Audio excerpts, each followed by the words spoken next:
आदरणीय राष्ट्रपति जी, आदरणीय उपराष्ट्रपति जी, लोकसभा के अध्यक्षा जी, पूर्व प्रधानमंत्री आदरणीय देवेगौड़ा जी, मंत्रिपरिषद के मेरे साथी, सदन के सभी सम्मानित सदस्यगण और विविध क्षेत्र से पधारे हुए सभी वरिष्ठ महानुभाव,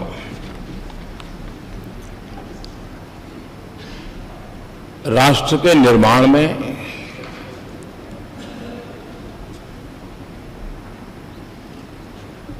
कुछ ऐसे पल आते हैं जिस पल पर हम किसी नए मोड़ पर जाते हैं, नए मुकाम की ओर पहुंचने का प्रयास करते हैं।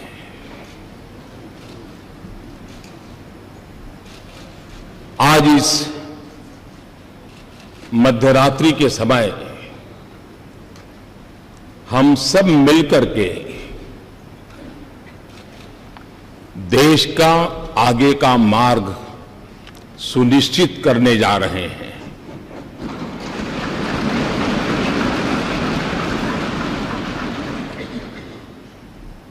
कुछ देर बाद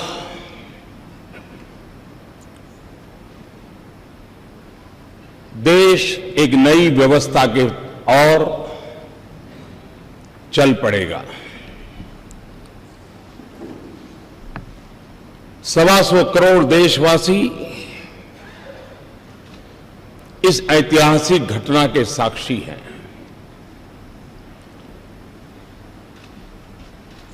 जीएसटी की ये प्रक्रिया ये सिर्फ अर्थव्यवस्था के दायरे तक सीमित है, ऐसा मैं नहीं मानता। पिछले कई वर्षों से अलग अलग महानुभावों के मार्गदर्शन में, नेतृत्व में, अलग अलग टीमों के द्वारा जो प्रक्रियाएं चली हैं, वो एक प्रकार से भारत के लोकतंत्र की, भारत के संघीय ढांचे की, कोऑपरेटिव फेडरलिज्म के हमारे कंसेप्ट की एक बहुत बड़ी मिसाल के रूप में आज ये अवसर हमारा आया है।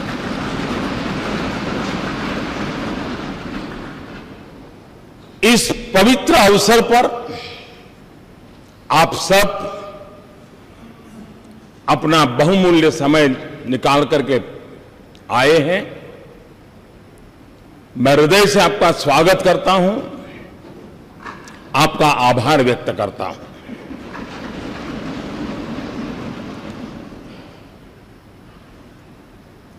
ये जो दिशा हम सब ने निर्धारित की है, जो रास्ता हमने चुना है, जिस व्यवस्था को हमने विकसित किया है, यह किसी एक दल की सिद्धि नहीं है। यह किसी एक सरकार की सिद्धि नहीं है। ये हम सबकी साझी विरासत है। हम सबके साझे प्रयासों का परिणाम है। और रात्रि को 12 बजे इस सेंट्रल हॉल में हम एकत्र आए हैं।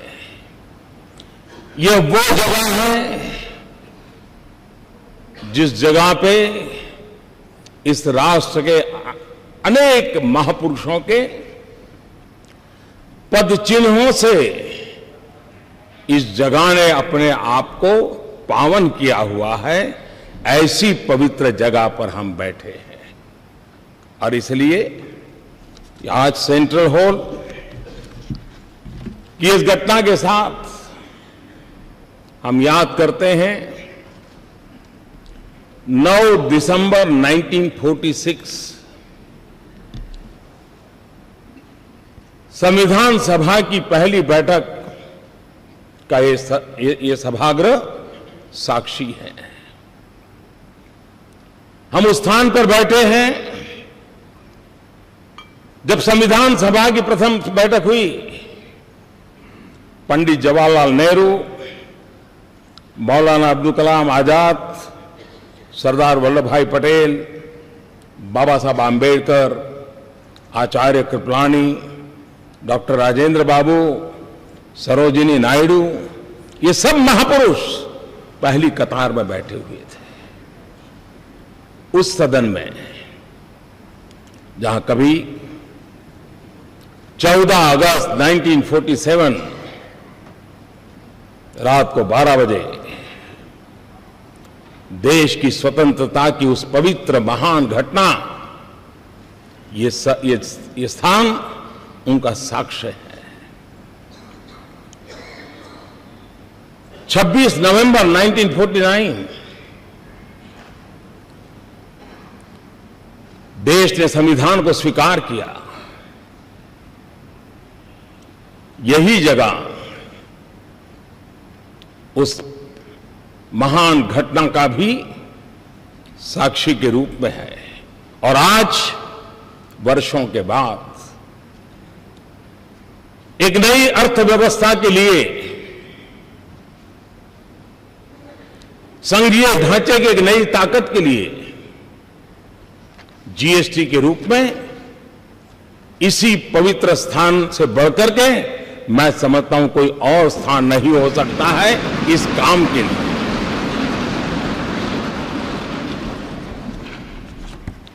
संविधान का मंथन 2 साल 11 महीने और 17 दिन तक चला था। हिंदुस्तान के कोने कोने से विद्वद्जन उस बहस में हिस्सा लेते थे, वाद विवाद होते थे, राजी नाराजी होती थी, सब मिलकर के बहस करते थे, रास्ते खोजते थे। कभी इस पार कभी उस पार नहीं जा पाए तो बीच का रास्ता खोज करके चलने का प्रयास करते थे। ठीक उसी तरह ये जीएसटी भी एक लंबी विचार प्रक्रिया का परिणाम है। सभी राज्य समान रूप से, केंद्र सरकार उसी की बराबरी में और सालों तक चर्चा की है। संसद में इसके पूर्व के भी सांसदों ने, उसके पूर्व के सांसदों ने लगातार इस पर बहस की है। एक प्रकार से best brains of the country उन्होंने लगातार इस काम को किया है और उसी का परिणाम है कि आज ये जीएसटी को हम साकार रूप में देख सकते हैं। जब संविधान बना तो संविधान ने पूरे देश के नागरिकों को समान अवसर, समान अधिकार, उसके लिए सुनिश्चित व्यवस्था खड़ी करती थी। और आज जीएसटी एक प्रकार से सभी राज्यों के उन मोतियों को एक धागे में परोने का और आर्थिक व्यवस्था के अंदर एक सुचारू व्यवस्था लाने का एक अहम प्रयास है। जीएसटी ये कोऑपरेटिव फेडरलिज्म की एक मिसाल है जो हमें हमेशा हमेशा और अधिक साथ मिलकर चलने की ताकत देगी। जीएसटी ये टीम इंडिया का क्या परिणाम हो सकता है, ये टीम इंडिया की कर्तृत्व शक्ति का, सामर्थ्य का परिचायक है। ये जीएसटी काउंसिल केंद्र और राज्य ने मिलकर के उन व्यवस्थाओं को विकसित किया है जिसमें गरीबों के लिए जो पहले उपलब्ध सेवाएं थी उन सारी सेवाओं को बरकरार रखा है। दल कोई भी हो, सरकार कहीं की भी हो, गरीबों के प्रति संवेदनशीलता इस जीएसटी के साथ जुड़े हुए सब लोगों ने समान रूप से उसकी चिंता की है। मैं जीएसटी काउंसिल को बधाई देता हूं। अब तक इस काम का नेतृत्व जिन जिन लोगों ने किया है, अरुण जी ने विस्तार से कहा था, मैं उसका पुनरावर्तन नहीं करता हूं। मैं उन सबको भी बधाई देता हूं। इस प्रक्रिया को जिन जिन लोगों ने आगे बढ़ाया उन सबको मैं बधाई देता हूं। आज जीएसटी काउंसिल की 18वीं मीटिंग हुई और थोड़ी देर के बाद जीएसटी लागू होगा। ये भी संयोग है कि गीता के भी 18 अध्याय थे और जीएसटी काउंसिल की भी 18 मीटिंगें हुई और आज हम उस सफलता के साथ हम आगे बढ़ रहे हैं। एक लंबी प्रक्रिया थी, परिश्रम थी, शंका आशंकाएं थी, राज्यों के मन में गहरे सवाल थे, लेकिन अथाग पुरुषार्थ, परिश्रम, दिमाग की जितनी भी शक्ति उपयोग में लाई जा सकती है ला करके इस कार्य को पार किया है। चाणक्य ने कहा था, यद्दुरम यद्दुराद्यम यच्च दुरे व्यवस्थितम तत्सर्वम तपसा साध्यम तपो ही दुर्ति क्रमम।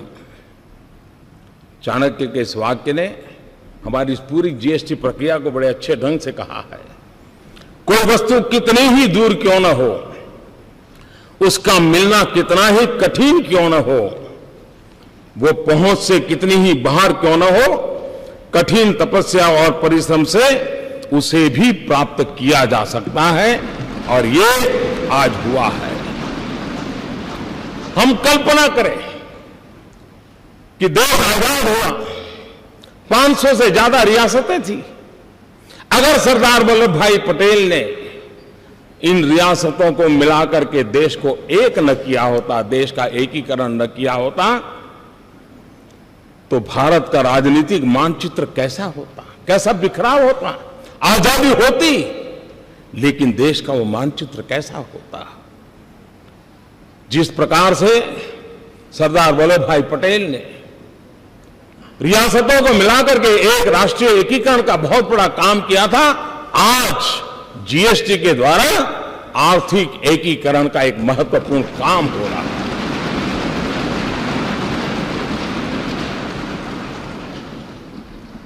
उनतीस राज्य, 7 केंद्र शासित प्रदेश,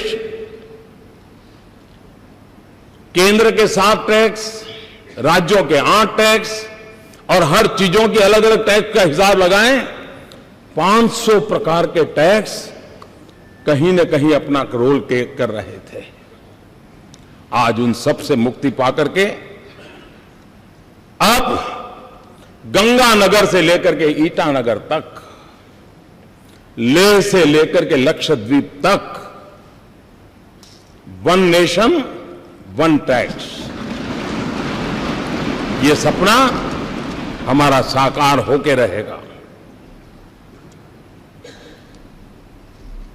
और जब इतने सारे टैक्स, 500 अलग अलग हिसाब लगाए, 500 टैक्स। आल्बर्ट आइंस्टाइन प्रखर वैज्ञानिक, उन्होंने एक बार बड़ी मजेदार बात कही थी। उन्होंने कहा था, दुनिया में अगर कोई चीज समझना सबसे ज्यादा मुश्किल है तो वो है इनकम टैक्स। ये अल्बर्ट आइंस्टाइन ने कहा था। मैं सोच रहा था अगर वो यहां होते तो पता नहीं ये सारे टैक्स देख करके क्या कहते, क्या सोचते। और इसलिए, और हमने देखा है कि उत्पाद के अंदर के उत्पादन में तो ज्यादातर कोई बहुत असमानता नहीं आती है, लेकिन जब प्रोडक्ट बाहर जाता है राज्यों के अलग अलग टैक्स के कारण असमानता दिखती है। एक ही चीज दिल्ली में एक दाम होगा, 25-30 किलोमीटर दूर गुरुग्राम में दूसरा लगेगा, और उधर नोएडा में गए तो तीसरा होगा। क्यों? क्योंकि हरियाणा का टैक्स अलग, उत्तर प्रदेश का टैक्स अगर, दिल्ली का टैक्स अलग। इन सारी विविधताओं के कारण सामान्य नागरिक के मन में सवाल उठता था कि मैं गुरुग्राम जाऊं तो यही चीज मुझे इतने में मिल जाती है, मैं वही चीज नोएडा जाता हूं तो इतने में मिलती है, और दिल्ली में जाता हूं तो इतने में मिलती है। एक प्रकार से हर किसी के लिए कंफ्यूजन की स्थिति रहती थी, और पूंजी निवेश में भी विदेशों के लोगों के लिए यह सवाल रहता था कि भाई किस एक व्यवस्था हम समझते हैं और काम कहीं सोचते हैं तो दूसरे राज्य में दूसरी व्यवस्था सामने आती है, और एक कंफ्यूजन का माहौल बना रहता था। आज उस पर से हम मुक्ति की ओर आगे बढ़ रहे हैं। अरुण जी ने बड़ा विस्तार से वर्णन किया है कि जीएसटी के कारण ऑक्ट्रोय की व्यवस्था हो, एंट्री टैक्स हो, सेल टैक्स हो, वैट हो, न जाने कितनी चीजें, सारा वर्णन उन्होंने विस्तार से किया, सब खत्म हो जाएगा। हम जानते हैं कि हम एंट्री के टोल पर घंटों तक हमारे व्हीकल खड़े रहते हैं, देश का अरबों खरबों का नुकसान होता है। फ्यूल के जलने के कारण पर्यावरण का भी उतना ही नुकसान होता है। इस सारी व्यवस्थाएं सिमलेस होने के कारण एक प्रकार से उन सारी अव्यवस्थाओं में से एक मुक्ति का मार्ग हमें प्राप्त होगा। कभी कभार पेरिसेबल गुड खास करके समय पर पहुंचना बहुत आवश्यक होता था, लेकिन वो जब नहीं पहुंचता था तो उसके कारण उस पहुंचाने वाले का भी नुकसान होता था, और जो प्रोसेसिंग करता था उसका भी नुकसान होता था। इन सारी जो व्यवहार जीवन की अव्यवस्थाएं थी, उन अव्यवस्थाओं से आज हम मुक्ति पा रहे हैं और हम आगे बढ़ रहे हैं। जीएसटी के तौर पर देश एक आधुनिक टैक्सेशन सिस्टम की ओर आज कदम रख रहा है, बढ़ रहा है। एक ऐसी व्यवस्था है जो ज्यादा सरल है, ज्यादा पारदर्शी है। एक ऐसी व्यवस्था है जो काले धन को और भ्रष्टाचार को रोकने में एक अवसर प्रदान करती है। एक ऐसी व्यवस्था है जो ईमानदारी को अवसर देती है, जो ईमानदारी से व्यापार करने के लिए एक नया उत्साह और उमंग भरने की व्यवस्था इससे मिलती है।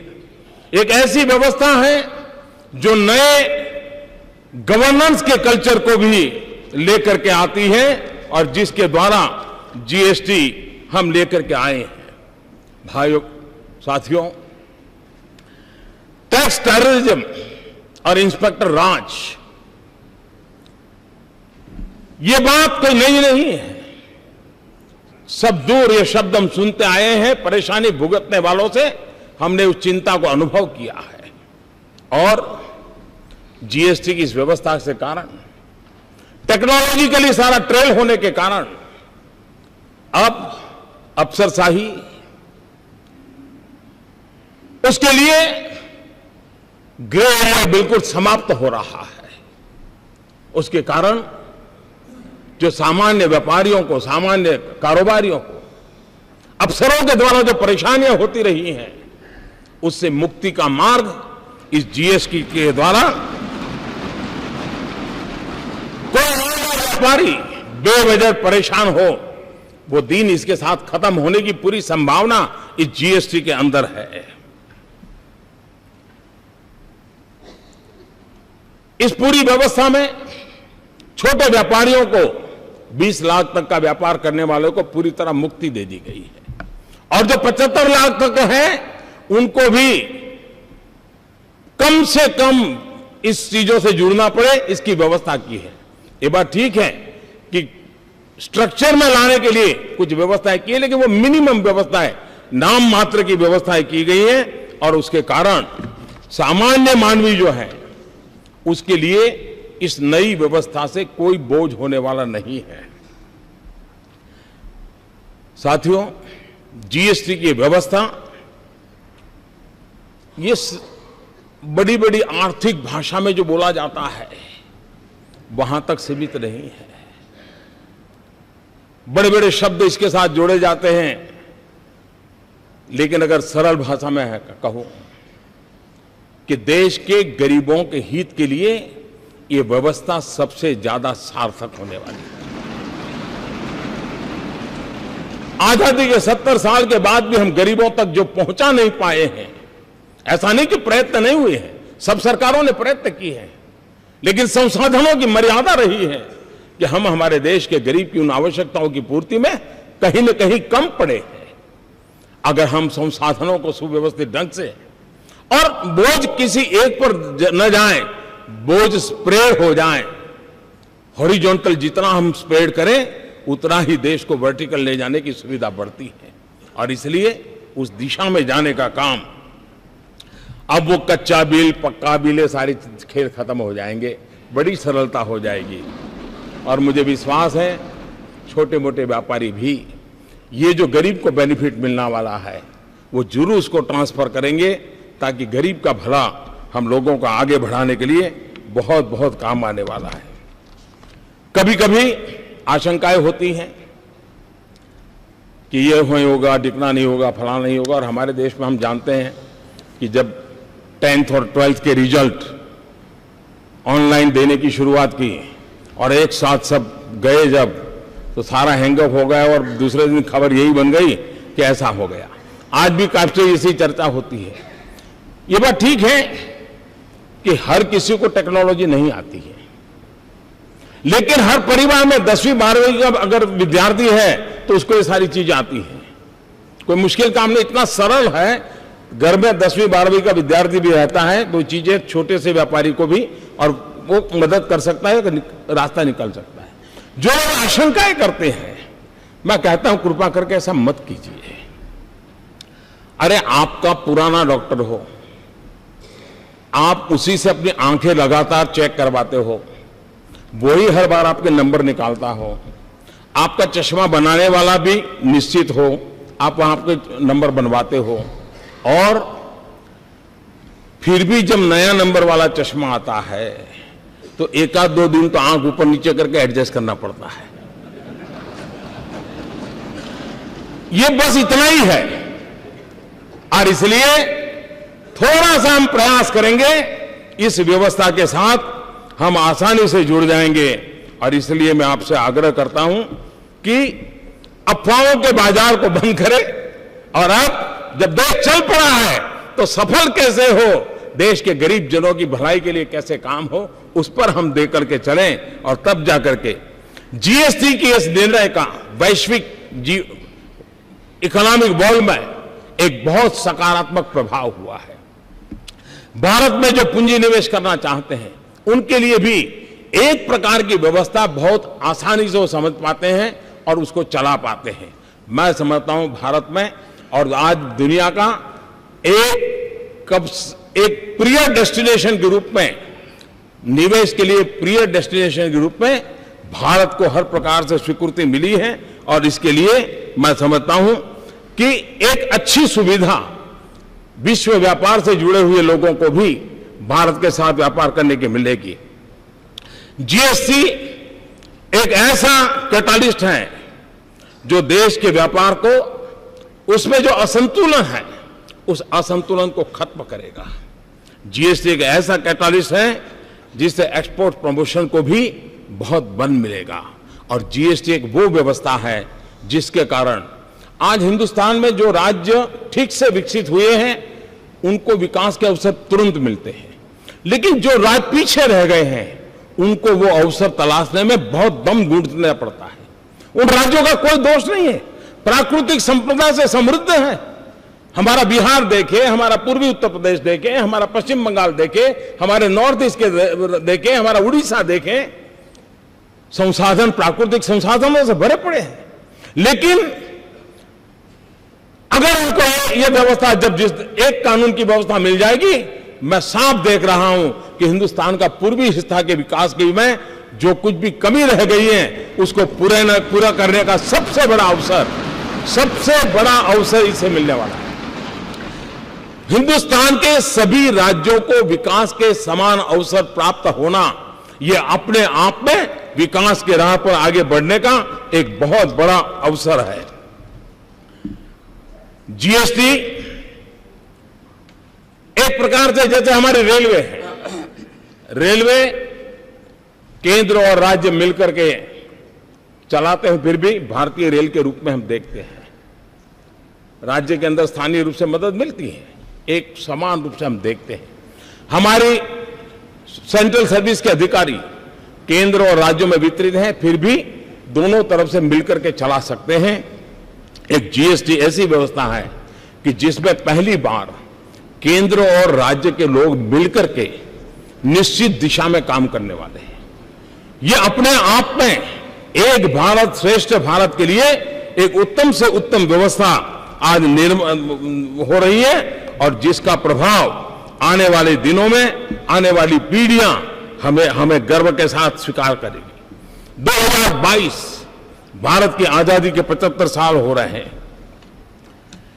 न्यू इंडिया का सपना लेकर के हम चल पड़े हैं। 125 करोड़ देशवासी न्यू इंडिया बनाने के सपनों को लेकर के चल रहे हैं, और इसलिए भाइयों बहनों, जीएसटी एक अहम भूमिका अदा करेगी। और हम लोगों ने जिस प्रकार से प्रयास किया है, लोकमान्य तिलक जी ने जो गीता रहस्य लिखा है, उस गीता रहस्य के समापन में उन्होंने वेद का एक मंत्र को उसमें समाहित किया है। उस वेद का मंत्र आज भी हम लोगों के लिए प्रेरणा देने वाला है। और लोकमान्य तिलक जी ने कहा है, उसका उल्लेख किया हुआ है, मूलतः ऋग्वेद का एक श्लोक है, समान आकृति ही समाना हृदय समानमस्तु वो मनो यथा वह सुसहासति। आप लोगों का संकल्प, निश्चय और भाव, अभिप्राय एक समान रहे, आप लोगों के हृदय एक समान हो, जिससे आप लोगों का परस्पर कार्य सर्वत्र एक साथ भली प्रकार से हो सके। इस भाव से लोकमान्य तिलक जी ने भी हमें आज परिणाम दिया है। जीएसटी न्यू इंडिया की एक टैक्स व्यवस्था है। जीएसटी डिजिटल भारत की टैक्स व्यवस्था है। जीएसटी सिर्फ ईज ऑफ डूइंग बिजनेस नहीं है, GST way of doing business की भी एक दिशा दे रहा है। जीएसटी सिर्फ एक टैक्स रिफॉर्म नहीं है, लेकिन वो आर्थिक रिफॉर्म का भी एक अहम कदम है। जीएसटी आर्थिक रिफॉर्म से भी आगे एक सामाजिक रिफॉर्म का भी एक नया तबका, जो एक ईमानदारी के उत्सव की दिशा में ले जाने वाला ये बन रहा है। कानून की भाषा में GST goods and service tax के रूप में जाना जाता है, लेकिन जीएसटी से जो लाभ मिलने वाले हैं, और इसलिए मैं ये कहूंगा कि कानून भले कहता हो कि गुड्स एंड सर्विस टैक्स, लेकिन हकीकत में ये गुड एंड सिंपल टैक्स है। और गुड इसलिए कि टैक्स पर टैक्स जो लगते थे उससे मुक्ति मिल रही है। सिंपल इसलिए है कि पूरे देश में एक ही फॉर्म होगा, एक ही व्यवस्था होगी, और उसी व्यवस्था से चलने वाला है, और इसलिए उसे हमें आगे बढ़ाना है। मैं आज इस अवसर पर आदरणीय राष्ट्रपति जी ने समय निकाल करके, क्योंकि इस सारी यात्रा के वे भी एक साथी रहे, सहयात्री रहे, इसके हर पहलू को उन्होंने भली भांति देखा है, जाना है, प्रयास किया है। उनका मार्गदर्शन इस महत्वपूर्ण ऐतिहासिक घड़ी में हम सबके लिए एक बहुत बड़ी प्रेरणा का कारण बनेगा, नया उमंग और उत्साह मिलेगा, और उसको लेकर के हम आगे चलेंगे। मैं आदरणीय राष्ट्रपति जी से मैं उनका बहुत आभारी हूं कि वो आज आए हम सबका मार्गदर्शन करने के लिए, और उनकी बातें हम सबको एक नई प्रेरणा देती रहेगी। इसी एक भाव के साथ मैं फिर एक बार इस प्रयत्न के साथ जुड़े हुए हर किसी का आभार व्यक्त करते हुए मेरी वाणी को विराम देता हूं और श्रद्धेय राष्ट्रपति जी से आग्रह करता हूं कि वो हमारा मार्गदर्शन करें।